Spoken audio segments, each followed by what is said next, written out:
Look, you might not ever need a fancy filament dryer. A lot of people use their ovens or they buy a used food dehydrator. If you're only printing PLA and you live somewhere with low humidity like the American Southwest, you might not ever need to dry your filament at all. But most 3D printer filament absorbs water and most 3D printer filament prints like garbage when it's wet. So this here is the Creality Space Pie filament dryer.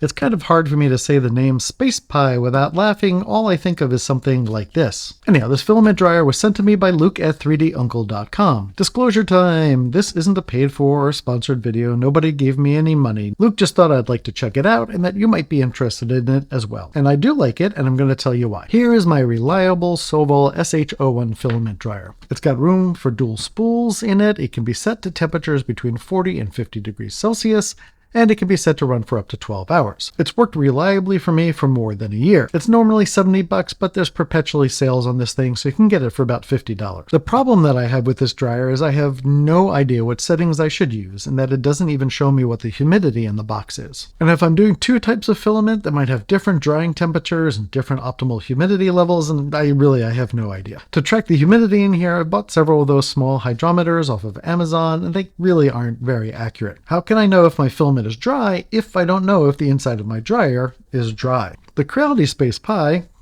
there we go, solves that problem. When I'm printing PLA, I have a good idea of how long to stick it in the dryer. Turn the heat on, turn it on, take it out when you're ready to print. But what about the spool of ABS? And what about something like TPU? I almost never print those too, but when I do need to print these filaments, I have no idea what the humidity or temperature should be for drying them. The Space Pie, that's funny, the Space Pie helps me out there. It has presets for 12 different types of filament, including PLA, PETG, PLA-CF, ABS, TPU, and a bunch more. It also has a 48-hour runtime, which is twice as long as the 24-hour runtime of this unit. See, that's important because it can take hours to reach a low humidity level, but you still need more hours after that to get the filament dry to that level of humidity. The longer you can run these things at the right humidity, the more sure you will be that they are the right dryness. The screen wakes up at the push of a button. It's this power button down here at the corner. Strangely, it takes a really hard press on this button to turn the screen on. You have to sort of hit it at the right place to turn it on. Anyhow, turn the dryer on and you get a display of the current humidity, temperature, and what the filament it is set to. The different filament types are shown right here, and you just pick the one that you're going to use and it does all the settings for you.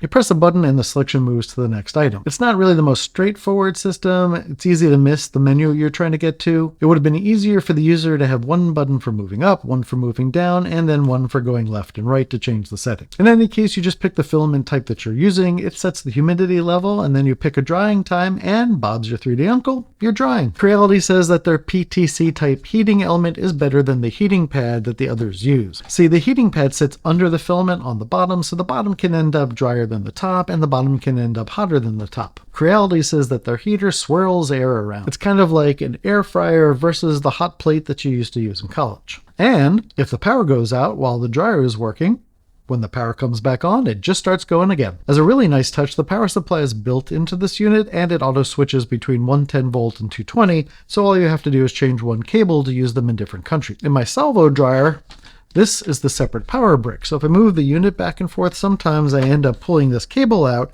and I've turned the unit on without knowing it. The hydrometer, which is again the humidity sensor, takes a couple of minutes to get a stable reading, but that's pretty natural because it has to sense all the moisture in the air. To test this dryer, I stuck some filament in the chamber. I recorded that the humidity was about 45%, and then I closed the box, and it showed the humidity was about 30% when I checked in again after about an hour or so. I tossed a soaking wet paper towel into the dryer along with the filament, and the humidity went up to about 60%. I came back the next morning and the humidity was well below 20% and the paper towel was bone dry. And there's no need to toss desiccants in either, just turn it on and it dries. And oh yeah, if you're wondering why they call it the Space Pie, I think this is it.